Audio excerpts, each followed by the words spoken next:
Look, it goes beyond these things. That just today, Brazil, in our hemisphere, largest country in the Western Hemisphere south of us, cut a trade deal with China. They're going to, from now on, do trade in their own currencies, get right around the dollar. They're creating a secondary economy in the world, totally independent of the United States. We won't have to talk about sanctions in 5 years because there'll be so many countries transacting in currencies other than the dollar that we won't have the ability to sanction them. Now, this drive toward de-dollarization that we see led by countries like China and Brazil is angering the United States. And a clear example of this was the neoconservative Republican Senator Marco Rubio from Florida.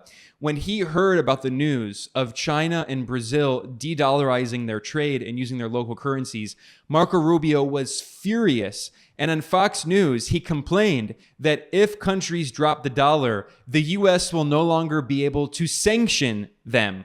That's a very revealing quote because it's really a U.S. official admitting that by maintaining the dominance of the US dollar around the world, the United States is able to weaponize its currency and turn it into a geopolitical tool to attack any country that carries out policies that Washington doesn't like. So the US has imposed sanctions on countries that represent 1/4 of the global population, including China, Russia, Iran, Venezuela, Cuba, Nicaragua, Zimbabwe, Syria. There are so many people living under brutal sanctions that prevent them from doing trade, prevent them from exporting, that cause massive economic problems and inflation at home and a lack of certain goods, a lack of medicines and technology. So this explains why countries around the world are looking for alternatives to the US dollar.